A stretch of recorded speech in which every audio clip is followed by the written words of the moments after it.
சாதம் என்ற ஒரு சொல் தமிழர்களுக்குள் புகுந்து கொண்டது என்பதும் எனக்கு தெரியவில்லை. அதை ஒரு முறை ஆராய்ந்து விட்டு உங்களுக்கு விடையளிக்கிறேன். இந்த சோறு என்னும் சொல்லுக்கு தமிழ் மொழியில் 27 சொற்கள் இருக்கிறதா சோறை அழைப்பதற்கு.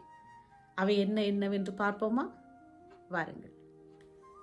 அசனம், அடிசில், அன்னம், அமலை, அகினி, உண்டி, உண்ணா, ஊன். இது ஒவ்வொரு சொற்கள் தான் சொல்லிக் கொண்டிருக்கிறேனா. உண்டி ஒரு சொல், உண்ணா ஒரு சொல், ஊன் ஒரு சொல். ஓதம், கூழ், சரு, சொன்றி, சோறு, துற்று, பதம், பாத்து. பாத்து என்று நான் கூறினேன்.